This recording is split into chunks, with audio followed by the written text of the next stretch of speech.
What's going on, guys? This is Rob, and no one is okay in the Absolute universe. So we are here with Absolute Flash. Yes, we technically skipped over the story with the Rogues. We will get back to it. Don't worry, I'm not going to leave you hanging. And we also have to cover Absolute Superman 8. But this is the tragic story of Absolute Barry Allen, right? Because it's the one question so many people have been wondering.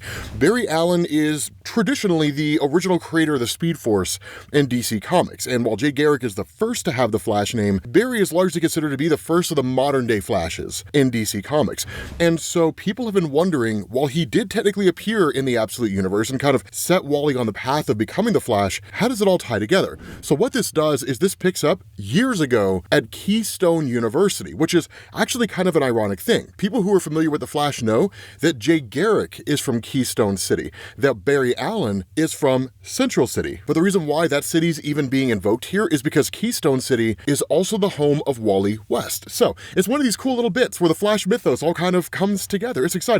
Now, what's also funny is Barry just opens this up by saying, I'm sorry, I'm late, right? Which even in the Absolute universe, and even when he has no powers, the dude can't be on time. And he's like, I had a faculty meeting that ran over, and despite popular theories of quantum superposition, I cannot yet be in two places at once. So apparently he's cracking physics jokes, which nobody but himself understands or seems to find funny. So Barry Allen, at this point, just simply asks, right, where were we last week? And he says breakthroughs in superconductivity. And so he says, recent research shows that the sudden cessation or death of quantum mechanical fluctuations exhibit a series of unique behaviors that exist outside the bounds of established theories. So, who wants to talk about these breakthroughs? What insights did the assigned readings yield? Anybody. And it's kind of cool, right, to see that like Barry is being treated as this exceedingly intelligent guy. And that's an important thing because oftentimes in comics, when you have a sort of concept, like what you do with wrestling, right, like putting someone over, basically giving the audience or the reader a reason to care about the new person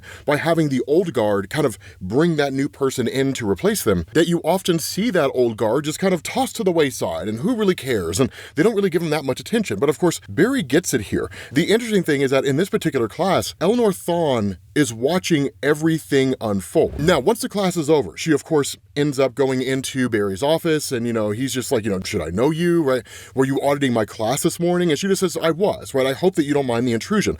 I'm a big fan of your work. And then he kind of cracks a joke about whether or not Ray Palmer had sent her. So that's one of the things that we're starting to see with the Absolute universe. Stories like Absolute Evil with Green Arrow, even though they did our boy dirty, they did him so dirty in that story, right? We're seeing these instances where even if it's only a mention or two here and there, this universe is a lot more expansive than we were initially led to believe. And here's a crazy thing. You're going to see a lot more mentions in this comic. So here's what's cool, right? She says, my name is Eleanor Thawne, right? I was closely following your work at Princeton with quantum simulation and molecular electron transfer. And where Barry talks about how it was a lifetime ago, and there's a little bit of a glad-handing going back and forth, where she says it was a crime they shut down your work, you were on the cusp of something special, and Barry just kind of says, yeah, right? The powers that be didn't really agree with what it was that I was doing. And he says, I lost tenure. I haven't been anywhere near a lab in 5 years, Miss Thawne. And she kind of corrects him, right? Dr. Thawne, which is sort of her way on some level of saying like, there's no ring on this finger and there's no one special in my life. But there is actually, and her job is really her first love. But she says, Dr. Allen, what would you say if I told you I could get funding not only to continue your own research, but to set you up to make new discoveries far beyond anything that you had imagined? And that's where Barry's just kind of like, look, my work was a dead end, right? Like Princeton was right to shut me down. Even if I had the resources, I wouldn't continue.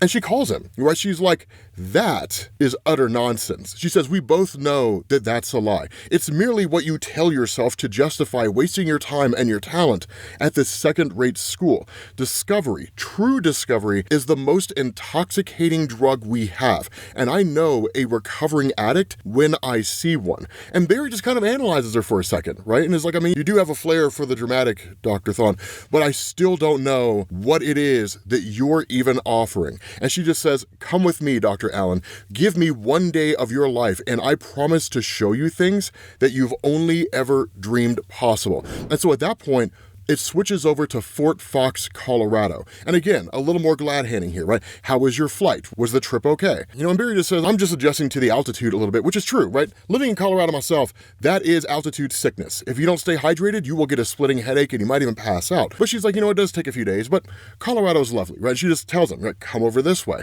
Now, here's where things get really cool, is because what she does is she says, this, Dr. Allen, is my life's work and my grandfather. And Barry asks the question, your grandfather? And she says, yes. Tell me, have you ever heard of Dr. Eobard Thawne? So it's the first time we get a reference to his character, right? And people who love The Flash will tell you Eobard Thawne is amazing. Reverse Flash, right? He's phenomenal. Probably one of the top 10 greatest villains to ever be introduced in the history of comic book lore.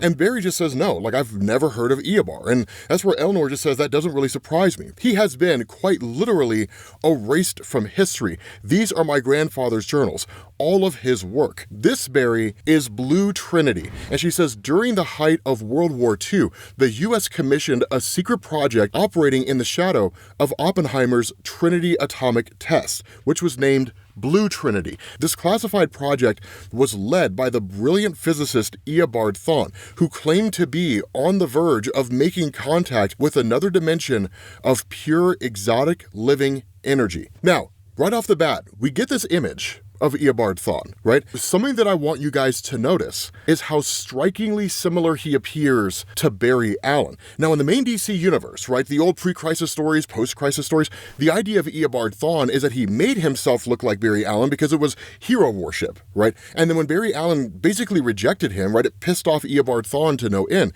and he kind of became Barry's arch nemesis.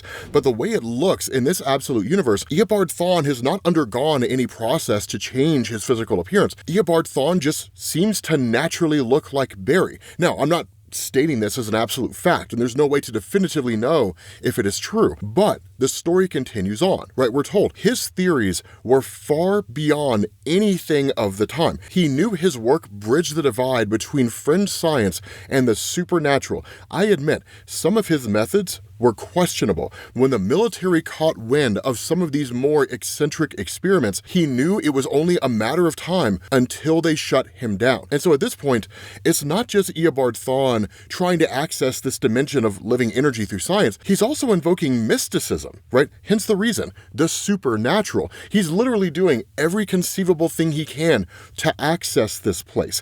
And so again, we continue on. But my grandfather refused to stop his work. You will see his journals from this time describe a voice that was calling to him from this other world. The line between true genius and madness is very fine. It would have been easy to dismiss all my grandfather's antics, but what happened next justified everything. Because at that point, you jump back to when Eobard Thawne is kind of kicking off this experiment. And he's actually kind of intercepted by a member of the military because he's kind of gone rogue, right? He's out there doing this when he's not supposed to, right? So this captain comes out and he says, Thawne, what the hell are you doing out here? And Thawne just says, not now, Captain Garrick. This is very delicate. I need to focus. And that's where Garrick is just like, none of this has been authorized. And then in turn, Eobard Thawne says, don't you see, Jay? You're about to bear witness to history. I have done it, right? I have finally done it. So of course, this is Jay Garrick without all the Flash powers. And so when Jay's just like, witness to what, right? What is all of this? The response of Thawne, what we're here for, this is Blue Trinity, right? In essence, whether he knows it or not, he's not tapping into the Speed Force. He's tapping into the Omega energy of Darkseid. And that seems to be the voice that was reaching out to him. Darkseid created this universe. Darkseid is the god of this universe. And so for Eobard Thawne, he just kind of reaches out to that, right? And says, like, don't you hear it, right? It's saying my name. And a kind of portal opens to this other dimension. And that's where Jay is just like, my God, right? And the response of Eobard Thawne, God? Perhaps, right? Maybe. But Jay Garrick ends up running in front of Thawne with the intention of shutting the whole thing down. And Eobard just says, no, right? I've come too far. And he pushes Jay into all of this, right? And he says, I'm sorry, right? I couldn't let you take it from me. I can't let anyone, It's mine. And then at that point, there's a massive explosion, and it's just said, my grandfather was never seen again. And so that's where you kind of jump back to this moment, right? Where Eleanor says, thank God most of his journals were salvaged before the military shuttered everything. They were passed down to my mother and then to me. I've been trying to fill in the blanks, the missing pieces from those lost journals. And Barry's just kind of like, this is ridiculous, right? And her response, right? I know it sounds like science fiction, Barry, but I assure you it's all very real. He's like, no, not what you're saying. These equations, right? And literally Eleanor's just like, I worked for months on those. And Barry's like, and they're all wrong, right? I'll need my equipment sent over from storage at Princeton. So right off the bat, Eleanor knows she's got Barry hooked, right? She knows that Barry wants to be a part of this. And that's kind of the interesting thing about all this, right? There's no statement to indicate that this place of living energy is the Speed Force.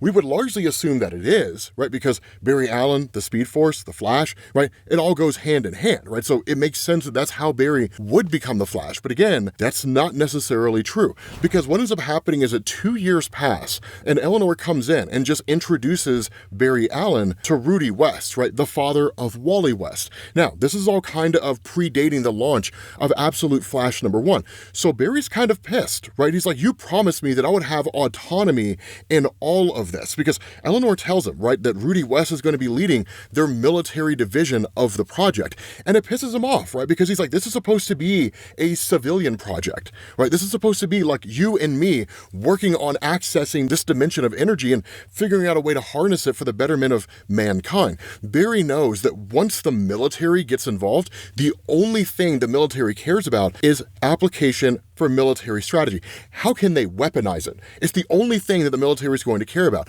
And by, as time goes on, they're going to lose their control over all of this. But lest we forget from Absolute Evil, what Barry doesn't know is that Eleanor Thawne is one of the hidden hands behind the world. No one's overriding her at all, right? And she probably has enough juice to be able to override the military, depending on what it is that they want to do. So Barry thinks that they're going to lose everything, when in reality, it's really only going to be Barry. And so that's why when Barry freaks out, that's why Eleanor says, Colonel West, would you mind if I spoke to Dr. Allen alone? And then she tells Barry, right, this is how we continue to get funding that we need to complete our work, Barry. Without the military, we're dead in the water. It's not going to happen. Now, of course, none of that's true, right? She has all the money and all the resources to keep it going on her own. But getting military involvement, that's really her main goal, because now she can use it to be weaponized. And so what ends up happening is Barry just tells her, right, they only want weapons, Eleanor. And that's where she just says, what we're doing here is so far beyond what the government can comprehend. We give them a few new toys, and in return, they let us change history. That seems like a small price to pay. And she just says, speaking of which, how close are we to the first trial? And Barry just says, right, just fine-tuning the protective gear.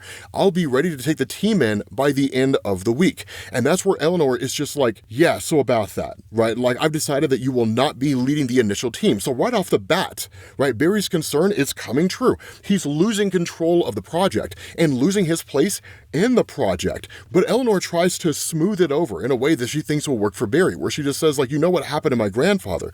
It's too dangerous, Barry, and you are far too important to lose. You lead the team remotely from here. But Barry just kind of fires back, right? Like, our equipment is far more advanced than what your grandfather used, and the protective suits will work. And that's where Eleanor just says, right? And once we're sure of that, then we can both go in together, Barry. Now, that little bit of an exchange seems to kind of indicate that there is or may have been some measure of a romantic connection. They certainly slept together at some point along the line, right? But the fact is, right, at that point, that's when you start to see Barry meeting Wally West. And it's a really, really cool exchange, because one of the things that we learned at the very beginning of the Absolute Flash story and these initial exchanges between Barry and Wally is that Wally felt like life was very, very inconsistent, right? Having a military dad, moving around all the time, never really being able to form friends. But he and Barry became fast friends. And it's kind of cool because he just sits down and he asks, right, is this seat taken? And Wally's just kind of like, I mean, not really, I guess, you know? And he's like,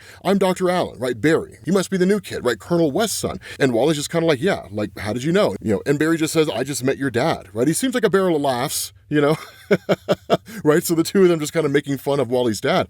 And Wally's just like, yeah, I mean, he's a pretty serious guy most of the time, I guess.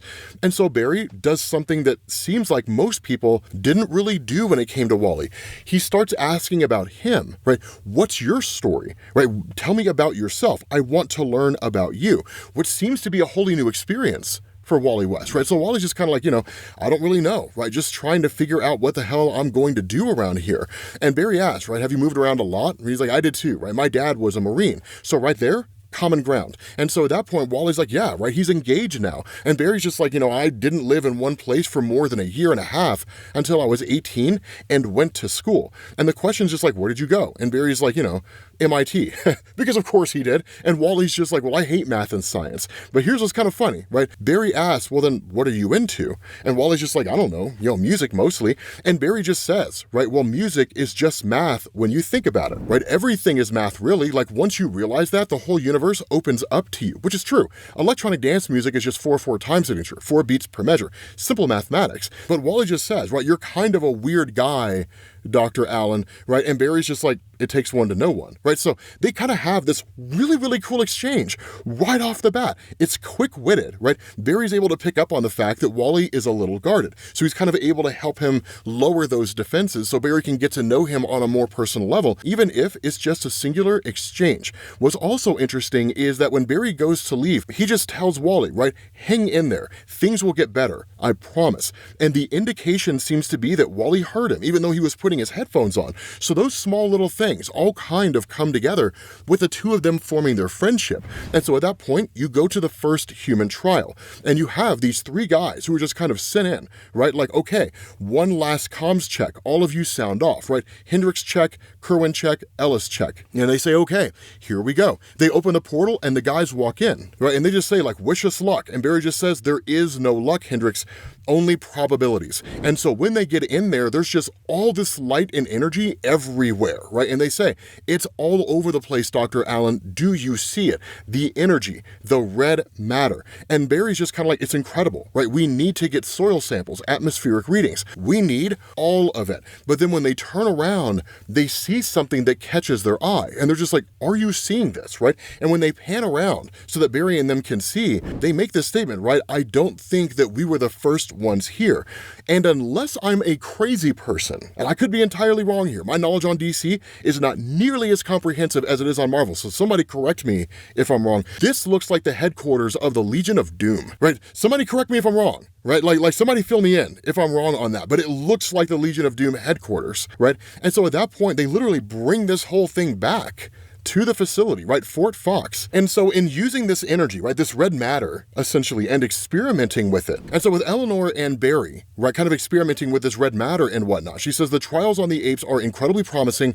We're going to be moving ahead with human trials soon. So this kind of gives us the background layer to how it was that Gorilla Grodd came into existence in the Absolute Flash comics. And then she says Colonel West is gathering a team of candidates. And Barry just kind of says, right, like, that's none of my business, Eleanor. None of this is why you brought me here, right? He says, I want to go in. I want to start harvesting some of the red matter for myself. And that's where Eleanor's just like, soon, Barry, right? She keeps placating him. She keeps putting him off further and further and further. Barry's not unintelligent. So this guy's figuring out pretty quickly that the day of soon you'll be able to go in, that day will never come, right? There will never really be an instance where he'll actually be able to go in and investigate everything. It's how he feels in the moment. And so she says the away team has almost finished transporting all the alien tech across. He says this super soldier nonsense is just supposed to be our cover story, right? You've lost sight of our work, of your grandfather's work, and it pisses her off. As it rightfully should, right? She says, how dare you say that?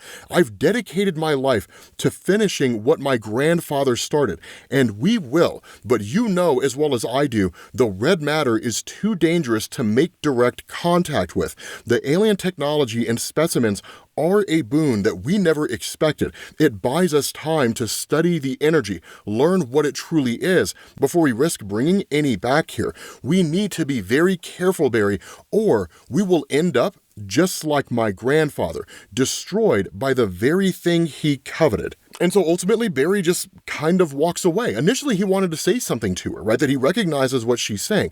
But the indication seems to be that from Barry's perspective, while he's not reckless, he's not like, let's just charge head in and just see what's going on. He is curious, and that curiosity could potentially cause problems. But it's a cautious curiosity, whereas it seems more or less from Barry's perspective that Eleanor is being overly cautious, or at the very least, she's just using him for his intelligence with no intention of letting him have any experience with any of this whatsoever. And so Barry just kind of travels further into the facility, and then this disembodied voice comes out of nowhere, and it just says Barry, right? And he kind of looks up, and he's like, who are you, right? Thawne, is that who you are? And the voice just says Barry, and it says, help me, because Barry makes contact with the red matter, and he just sees this person who's stuck there, right? Which is seemingly him, right? And he says, stop, right? You must stop. Wally, it must be Wally West. And then that version of Barry disappears. So seemingly, in the very beginning of Absolute Flash, when Barry Allen had basically been conducting his experiment, and then Wally West stumbled in, everything went sideways, Wally basically became the Flash, Barry Allen died, this seems to be a moment in between. Or it's not Barry Allen at all. It's Eobard Thawne. And Eobard Thawne is not Reverse Flash. He's not the villain that we're used to. I want to know who you guys think it is down in the comments section. It's most likely Barry Allen, but I want to know who you guys think it is down in the comments section. But hopefully you guys enjoyed this video. If you did, drop a like. Thank you all for watching. Make sure you guys hit the subscribe button, and I will catch you all later. Peace.